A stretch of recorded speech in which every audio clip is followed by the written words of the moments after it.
Irán volvió a romper el alto el fuego con los Estados Unidos de América y atacó de nuevo a los petroleros en el estrecho de Hormuz, declarando una vez más su cierre. A pesar de que anteriormente ambas partes supuestamente habían acordado continuar las negociaciones el 11 de julio, y ahora Donald Trump vuelve a amenazar a Irán con terminar el asunto sin ninguna negociación, es decir, reanudar la guerra. Paralelamente, Donald Trump y Benjamín Netanyahu intentan mejorar su relación. Ayer tuvieron otra conversación telefónica, durante la cual Benjamín Netanyahu inesperadamente instó a Donald Trump a poner en su lugar al presidente de Turquía, Recep Tayyip Erdogan, durante la cumbre de la OTAN que comenzó hoy en Ankara.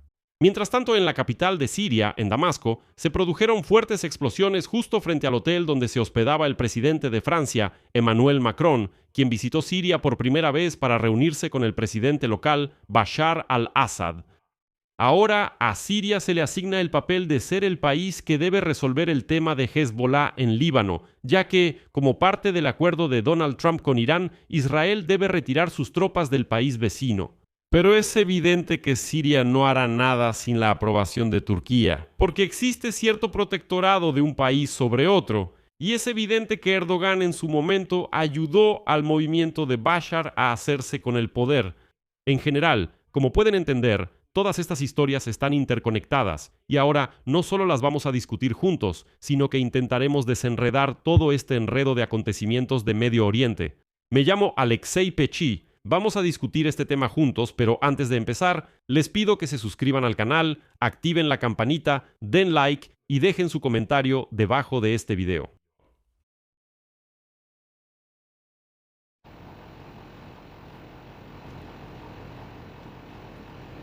Gracias.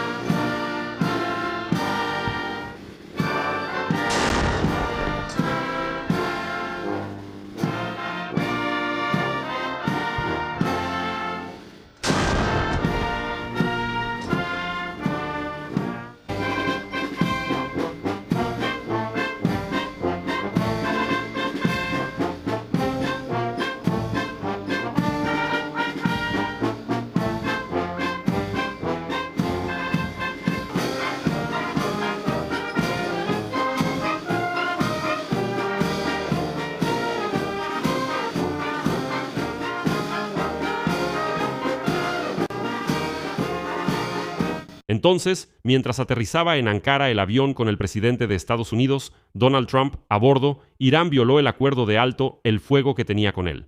El cuerpo de la Guardia Revolucionaria Islámica de Irán atacó hoy con misiles a 2 barcos mercantes en la zona del estrecho de Hormuz, en medio del alto el fuego con Estados Unidos. Esto fue informado por 2 medios, Axios y Wall Street Journal.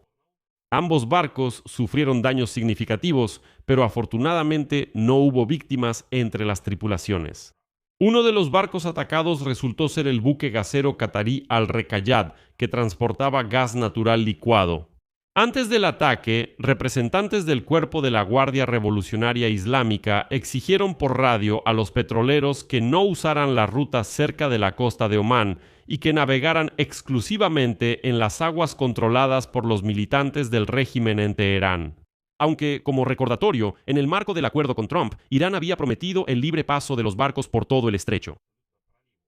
Además, la Agencia Británica de Seguridad Marítima informó que la mañana del martes, cerca de la costa de Omán, un petrolero se incendió tras ser atacado por una parte desconocida. Lo sucedido pone en riesgo el memorándum sobre el cese de la guerra entre Estados Unidos e Irán, en el cual Teherán también aceptó cesar completamente los ataques a barcos en el estrecho de Hormuz. Pero como vemos, ese punto no está funcionando en absoluto. Ese acuerdo fue firmado por las partes el pasado 18 de junio. Este acuerdo supone un alto al fuego por 2 meses y también abre el camino para negociaciones sobre un acuerdo integral para la finalización total y absoluta de la guerra.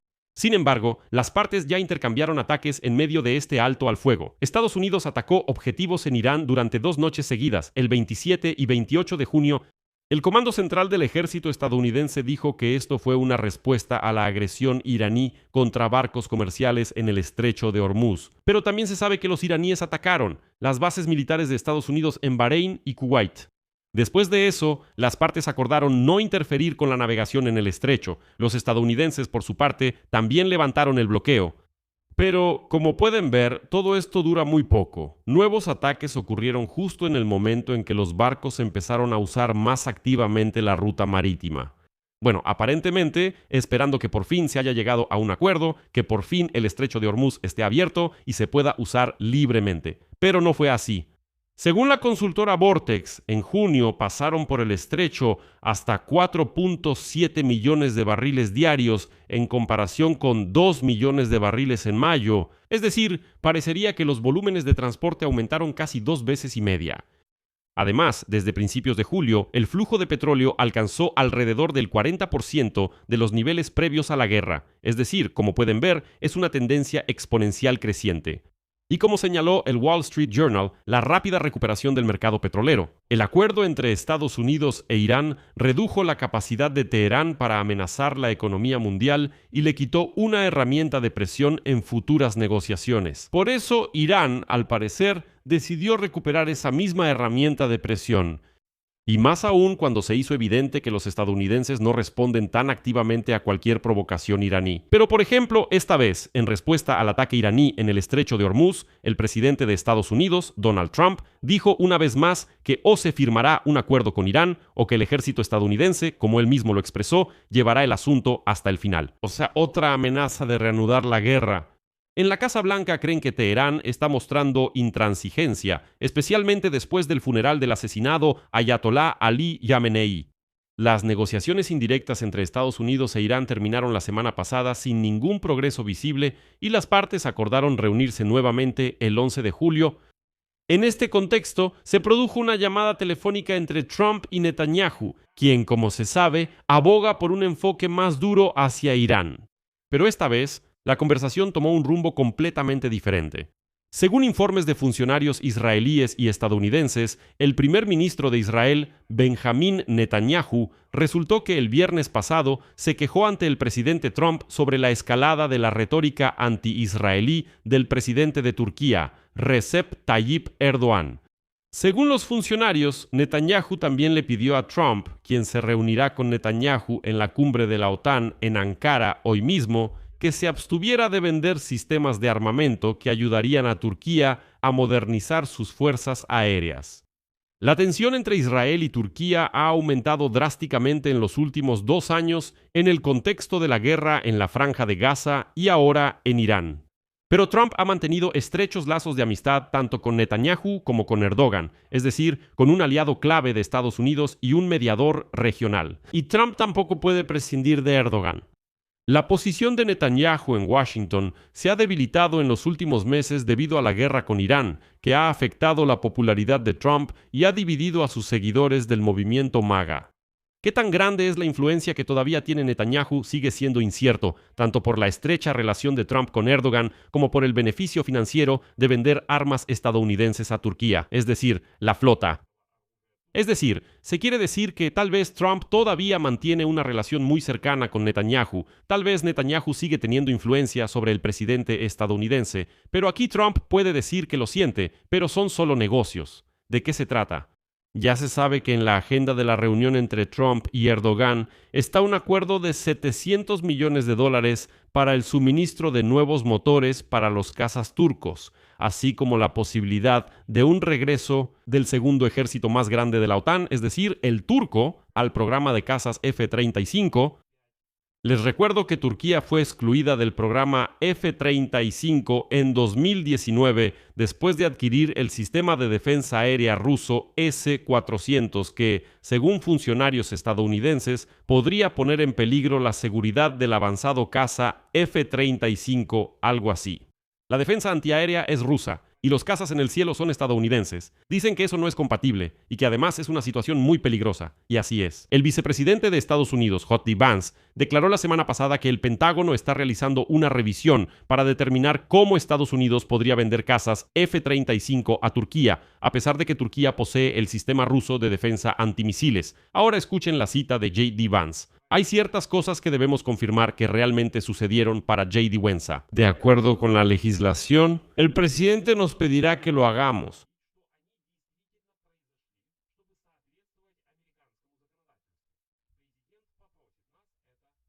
Si lo decimos en términos sencillos, se trata de que Ankara aceptó recientemente neutralizar este sistema de defensa aérea S-400 o incluso venderlo a otra persona. Y que al final no haya armas rusas en el país en el momento de la entrega de los cazas F-35, Erdogan estuvo de acuerdo con esto. Pero para el Pentágono, obviamente, las posibles ventas de armas están inextricablemente ligadas a la postura cada vez más hostil del gobierno de Erdogan hacia Israel. La semana pasada, Erdogan calificó el sionismo, cito, como una ideología genocida y sugirió que representa una amenaza para la supervivencia de la propia Turquía. O sea, él dice que el sionismo ya amenaza a Turquía. Además, el ministro de Relaciones Exteriores de Turquía, Hakan Fidan, agravó aún más la situación. Llamó al gobierno israelí, cito, una carga que la humanidad ya no puede soportar y un problema para todo el mundo, además de pedir la imposición de sanciones internacionales contra Israel. Y esto es lo que declaró un funcionario estadounidense tras la conversación entre Trump y Netanyahu, cito. Netanyahu se quejó con Trump sobre Erdogan y dio a entender que quiere que el presidente de Estados Unidos controle al líder turco. Netanyahu hizo una petición y el presidente lo escuchó. Por eso el presidente pudo haberle transmitido a Erdogan un mensaje como: «Oye, podrías calmar un poco la situación, pero es lo que hay». Bueno, aparentemente insinuando que tal vez pueda suavizar su retórica, pero lo más probable es que los negocios son negocios y los F-35 se seguirán vendiendo. Ya el lunes, Netanyahu declaró públicamente, cito, que el régimen de Erdogan, infectado por los Hermanos Musulmanes, un movimiento extremista que odia a Estados Unidos, no creo que deban darle los F-35 ni motores para sus casas, porque eso rompería el equilibrio de poder en Medio Oriente, que está garantizado por la superioridad aérea de Israel y la posición de Estados Unidos. Pero Netanyahu tiene problemas. Muchos funcionarios estadounidenses, incluido J.D. Vance, han acusado a Netanyahu de hacer pronósticos demasiado optimistas sobre la guerra con Irán, que nunca se cumplieron, diciendo que fue Netanyahu quien engañó a Trump, que Trump cayó en todo eso, pensando que en 2 o 3 semanas iba a derrotar a Irán y que todo iba a estar perfecto. Y supuestamente fue Netanyahu quien le susurró esas ideas, pero nada de eso se cumplió. Y ahora se espera que el primer ministro de Israel visite la Casa Blanca a finales de este mes.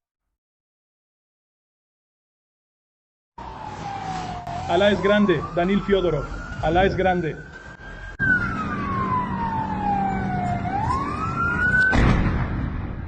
Alá es grande. Alá es grande.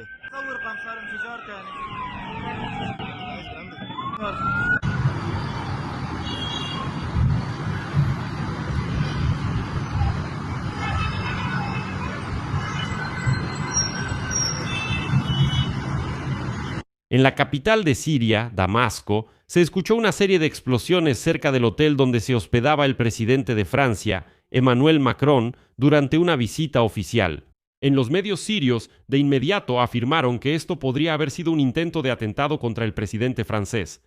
Según fuentes de los servicios de seguridad, las explosiones ocurrieron poco antes de la medianoche, hora local. Después de eso, las fuerzas de seguridad cerraron inmediatamente las carreteras y endurecieron las medidas de seguridad. Testigos informan que escucharon varias explosiones, después de lo cual se elevó humo sobre el lugar del incidente. Según información preliminar, varios artefactos explosivos detonaron en las inmediaciones de la residencia del líder francés, supuestamente colocados en un automóvil.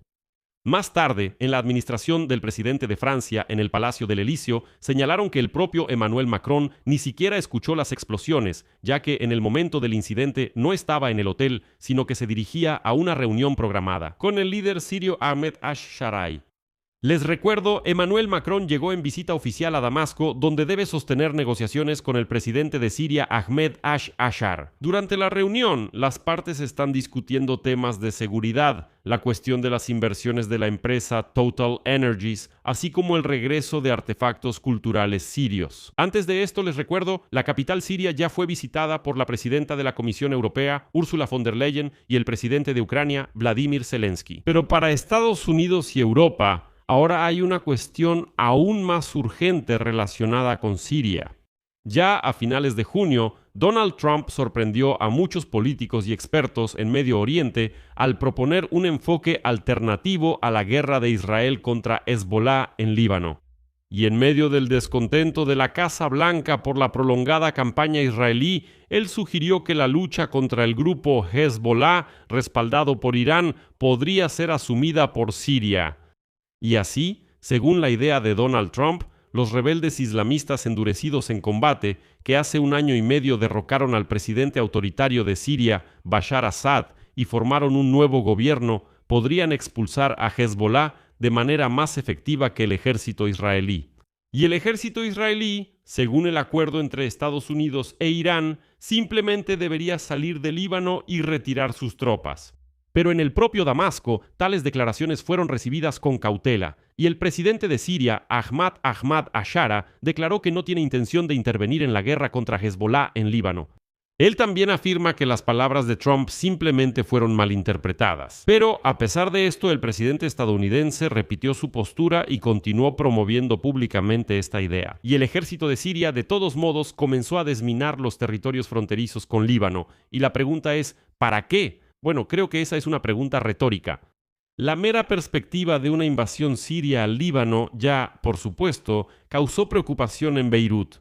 También hay preocupación en Israel, que ve con sospecha al nuevo gobierno islamista de Ashar, y después de que llegó al poder, por cierto, tomó el control de una franja de territorio en el sur de Siria. Y aquí es donde empieza lo más interesante. Siria también se ha convertido en un escenario de creciente tensión entre Israel y Turquía.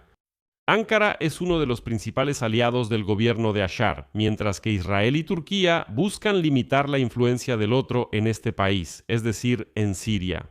Y esto es lo importante. En junio, durante la cumbre del G7 que se celebró precisamente en Francia, Donald Trump expresó su descontento por el hecho de que la guerra de Israel con Hezbolá está durando demasiado y está causando muchas víctimas.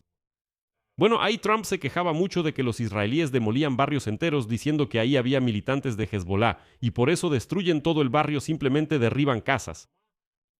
Los militares israelíes dicen que simplemente no dejarán regresar a los civiles al sur del Líbano, es decir, simplemente están limpiando la zona. Y según Trump, Siria podría manejar esto mucho mejor. Y a continuación, una cita de Donald Trump. No es necesario demoler un edificio de departamentos cada vez que buscas a alguien, porque en esos edificios viven muchas personas. Y no todos son de Hezbolá. Le propuse a Israel permitir que Siria se encargara de Hezbolá, porque sinceramente creo que ellos lo harían mejor. En respuesta, el presidente de Siria, Ashra, declaró, cito, «Hay personas que difunden rumores de que Siria intervendrá en los asuntos del Líbano. Eso no es cierto». Trump habló sobre el papel de Siria en la búsqueda de una solución segura y pacífica, pero esa declaración fue malinterpretada, como si Siria fuera a invadir el Líbano mañana por la mañana. Siria presentó a los Estados Unidos nuestra propuesta de solución, que consiste en poner fin a la guerra y eliminar las consecuencias negativas para el Líbano y Siria, así como buscar otras soluciones económicas, políticas y sociales. Así que parece que Emmanuel Macron también podría haberse unido a los intentos de convencer a Ashra de involucrarse en la guerra contra Hezbolá. Pero aquí, mucho, si no es que todo, dependerá de si el presidente de Turquía, Recep Tayyip Erdogan, apoya esta idea. Y él podría apoyar e incluso hacer que el presidente de Siria, Ashra, se ponga del lado de Estados Unidos y empujar para que el ejército sirio realmente empiece a luchar contra Hezbolá. Pero solo en el caso de que Donald Trump devuelva a Turquía al programa F-35, venderá motores para los cazas turcos y así sucesivamente. Así que todo en esta historia ya está muy interconectado, aunque a primera vista puede parecer completamente diferente. Pero como pueden ver, toda esta historia está entrelazada, y creo que logré desenredarla un poco y poner en orden lo que está sucediendo hoy en Medio Oriente. Aquí le pongo puntos suspensivos. Escriban su opinión y sus conclusiones en los comentarios debajo de este episodio. Suscríbanse al canal, activen la campanita y no olviden dejar su like. Eso es todo. Cuídense. Adiós a todos. Adiós.